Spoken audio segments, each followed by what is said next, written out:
उत्तर Korea के नेता Kim Jong Un ने दक्षिण कोरिया के साथ संवाद का रास्ता लगभग बंद करते हुए कहा कि उनकी सेना जरूरत पड़ने पर दक्षिण कोरिया को पूरी तरह नष्ट कर सकती है। वहीं अमेरिका के साथ बातचीत को लेकर उन्होंने संकेत दिया है कि अगर वॉशिंगटन प्योंगयांग के प्रति अपनी शांतिपूर्ण नीति छोड़ दे और उत्तर कोरिया की संवैधानिक परमाणु शक्ति की स्थिति का सम्मान करे तो दोनों देशों के बीच संबंध सुधर सकते हैं। सत्तारूढ़ वर्कर्स पार्टी ऑफ कोरिया की महत्वपूर्ण बैठकों के समापन पर किम ने नए हथियार प्रणालियों के विकास का आह्वान किया है और पानी के भीतर से दागी जा सकने वाली इंटरकॉन्टिनेंटल बैलिस्टिक मिसाइलों तथा दक्षिण कोरिया को निशाना बनाने में कैपेबल सामरिक परमाणु हथियारों के विस्तार की बात कही है। उन्होंने कहा है कि हाल के वर्षों में परमाणु और मिसाइल कार्यक्रम की तेज प्रगति ने देश की परमाणु शक्ति की स्थिति को स्थायी बना दिया है और यह देश की सुरक्षा की गारंटी है। राजधानी प्योंगयांग में पार्टी कांग्रेस के समापन पर सैन्य परेड आयोजित की गई, जिसमें हजारों प्रतिनिधि शामिल हुए और किम अपनी बेटी किम जू ए के साथ किम एल सुंग स्क्वायर में मौजूद रहे। परेड में सैनिकों की टुकड़ियां, विशेष युद्धक पोशाक पहने दस्ते और लड़ाकू विमानों की फ्लाइट पोस्ट दिखाई गई, जबकि सैन्य उपकरणों के प्रदर्शन को लेकर स्पष्ट जानकारी नहीं मिली है। किम की बेटी की सार्वजनिक मौजूदगी ने उनके संभावित उत्तराधिकारी बनाए जाने को लेकर अटकलों को और तेज कर दिया है। कुल मिलाकर उत्तर कोरिया ने दक्षिण कोरिया के खिलाफ सख्त रुख और परमाणु क्षमता के विस्तार का संदेश दिया है, जबकि अमेरिका के साथ संबंधों में नरमी की शर्त शांतिपूर्ण नीति खत्म करने पर रखी है। अमेरिका के राष्ट्रपति डोनाल्ड ट्रंप ने स्टेट ऑफ द यूनियन भाषण के दौरान विरोध करने वाली डेमोक्रेट सांसद इल्हान ओमर और राशिदा तलाइब पर तीखा हमला करते हुए कहा कि उन्हें वही वापस भेज देना चाहिए जहां से वह आई हैं। भाषण के दौरान जब ट्रंप अपनी इमिग्रेशन नीति और सख्त कार्रवाई की तारीफ कर रहे थे, तब दोनों सांसदों ने विरोध जताते हुए उन पर अमेरिकियों की मौत का जिम्मेदार होने का आरोप लगाया। बाद में ट्रंप ने अपने सोशल मीडिया प्लेटफॉर्म पर दोनों को भ्रष्ट और देश के लिए नुकसानदायक बताते हुए अपमानजनक भाषा का इस्तेमाल भी किया। इल्हान ओमर ने जवाब में कहा कि उन्होंने वही कहा जो जरूरी था और ट्रंप प्रशासन की नीतियों के कारण उनके क्षेत्र के 2 लोगों की मौत हुई थी। राशिदा तलाइब ने भी ट्रंप की आलोचना करते हुए कहा कि वे 2 मुस्लिम महिलाओं की आवाज बर्दाश्त नहीं कर पा रहे हैं। इस दौरान एक अन्य डेमोक्रेट सांसद अल ग्रीन को भी संसद से बाहर निकाल दिया गया क्योंकि वह नस्लवाद के विरोध में पोस्टर दिखा रहा था। ये पूरा घटनाक्रम अमेरिका में बढ़ते राजनीतिक तनाव और नस्लीय धार्मिक मुद्दों पर गहराते विभाजन को दिखाता है, खासकर ऐसे समय में जब देश मिड टर्म चुनावों की ओर बढ़ रहा है।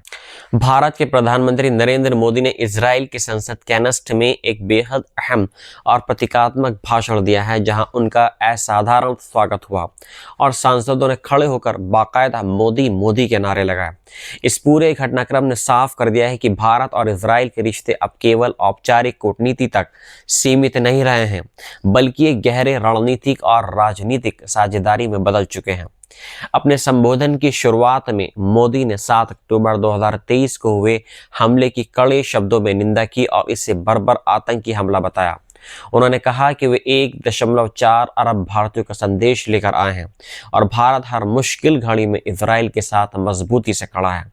उन्होंने पीड़ित परिवारों के प्रति गहरी संवेदना भी व्यक्त की है और कहा है कि भारत इजराइल के दर्द और शोक को महसूस करता है। उनके इन शब्दों पर सदन में बार बार तालियां बजाई गई। इजराइल के प्रधानमंत्री बेंजामिन नेतन्याहू ने भी मोदी को अपना भाई बताया और कहा कि 7 अक्टूबर के बाद समर्थन देने वाले पहले नेताओं में मोदी शामिल थे और इजराइल इस समर्थन को कभी नहीं भूलेगा।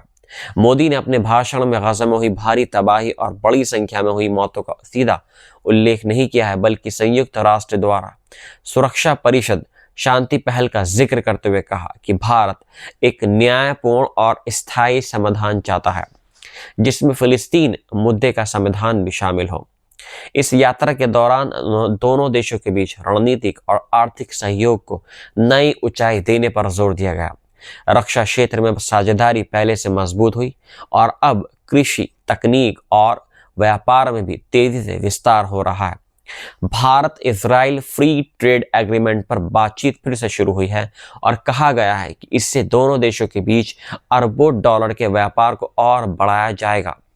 इजरायली मीडिया ने भी इस यात्रा को ऐतिहासिक बताया और भारत को शीर्ष रणनीतिक प्राथमिकता देने की मांग की। इजराइल के संसद यानी कैनेस्ट भवन को भारतीय तिरंगे की से रोशन किया गया, जो इस संबंध की प्रतीकात्मक मजबूती को दिखाता है। जानकारों का यह भी मानना है कि इजराइल पश्चिमी देशों से इतर नए मजबूत साझेदारों की तलाश में है और भारत एक बड़ी उभरती शक्ति के रूप में उसके लिए अहम सहयोगी बनकर उभरा है। वहीं भारत में मध्य पूर्व में अपनी रणनीतिक पकड़ मजबूत करना चाहता है और इस साझेदारी के जरिए तकनीकी, सैन्य और आर्थिक लाभ हासिल करना चाहता है। मोदी ने अपने भाषण में दोनों देशों के बीच हजारों साल पुराने संबंधों का उल्लेख भी किया है और कहा है कि यह रिश्ता इतिहास, भरोसे और साझा हितों पर आधारित है।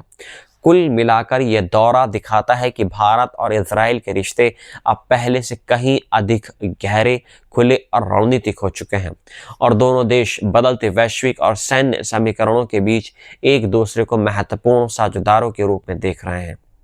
अमेरिका में राष्ट्रपति डोनाल्ड ट्रंप द्वारा ईरान के परमाणु कार्यक्रम को लेकर फिर से सैन्य कार्रवाई की धमकी देने के बाद कांग्रेस में राजनीतिक एकता देखने को मिली।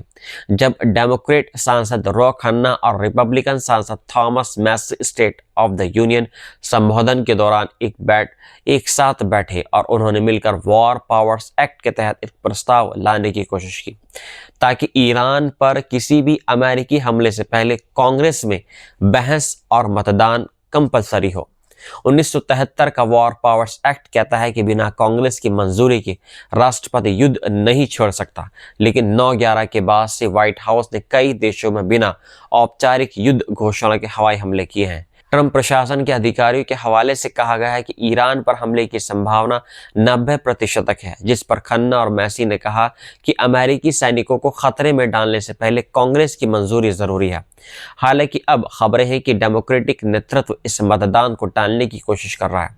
सीनेट के डेमोक्रेट नेता चक शूमर ने कहा कि मामला बेहद गंभीर है और प्रशासन को अमेरिकी जनता के सामने अपना पक्ष रखना चाहिए। उन्होंने यह भी कहा कि ईरान के परमाणु महत्वाकांक्षाओं और क्षेत्रीय गतिविधियों का सामना मजबूती से करना होगा, जिससे संकेत मिलता है कि सीमित सैन्य कार्रवाई का समर्थन भी संभव है। दूसरी ओर ईरान ने कहा है कि वे युद्ध के लिए तैयार है, लेकिन समझौते को प्राथमिकता देता है। यह पूरा घटनाक्रम ऐसे समय में आया है जब नवंबर में मिड टर्म चुनाव होने वाले हैं और किसी नए युद्ध का राजनीतिक असर भारी पड़ सकता है। याद रहे कि 2020 में ईरानी कमांडर कासिम सुलेमानी की हत्या के बाद भी कांग्रेस ने ट्रंप की कुछ शक्तियों को सीमित करने का प्रस्ताव पारित किया था, लेकिन ट्रंप ने उसे वीटो कर दिया था। ईरान ने संभावित अमेरिकी हमले की आशंका के बीच फारस की खाड़ी में तेल लोडिंग को तेज कर दिया है और फरवरी के मध्य में खार्क द्वीप से लगभग 20.1 मिलियन बैरल तेल टैंकरों पर चढ़ाया गया, जो रोजाना 3 मिलियन बैरल से अधिक है और जनवरी की समान अवधि की तुलना में लगभग 3 गुना ज्यादा है, जबकि पिछले 3 महीनों का औसत लगभग 1.54 मिलियन बैरल प्रतिदिन था। खार्क द्वीप से ईरान के करीब 90% तेल का निर्यात होता है और ये स्थान हमले की स्थिति में अधिक संवेदनशील माना जाता है। इसलिए ईरान तेल को तेजी से जहाज़ों पर लोड करके विदेश भेजने की कोशिश कर रहा है। उधर सऊदी अरब ने भी एहतियाती प्लान के तहत उत्पादन और निर्यात को और ज़्यादा बढ़ा दिया है, ताकि अगर ईरान पर अमेरिकी हमले से आपूर्ति बाधित हो तो बाजार में कमी न आए। इसी बीच बहुत बड़े तेल टैंकरों यानी VLCC को किराए पर लेने की लागत साल की शुरुआत से 3 गुना बढ़कर 1.7 लाख डॉलर प्रतिदिन से ऊपर पहुंच गई है, जो इस बात का संकेत है कि समुद्र में ज्यादा कच्चा तेल भेजा जा रहा है। बढ़ते तनाव के बीच ब्रेड क्रूड की कीमत भी लगभग $70 प्रति बैरल से ऊपर पहुंच गई है। वहीं अमेरिकी राष्ट्रपति डोनाल्ड ट्रंप ने जनवरी से ईरान पर हमले की धमकियां दी हैं और क्षेत्र में 2003 के इराक युद्ध के बाद सबसे बड़ा सैन्य जमावड़ा किया है, जिसमें 2 विमान वाहक पोत और कई F-35, F-16 और F-15 लड़ाकू विमान शामिल हैं। न्यूयॉर्क टाइम्स के अनुसार अमेरिका ने इस सप्ताह F-22 रैप्टर जैसे उन्नत स्टील्थ फाइटर जेट भी इजराइल भेजे हैं, जो आमतौर पर शांति काल में विदेश तैनात नहीं किए जाते हैं। ये पूरा घटनाक्रम संकेत देता है कि खाड़ी क्षेत्र में तनाव तेजी से बढ़ रहा है और तेल बाजार किसी भी संभावित सैन्य टकराव के लिए तैयार हो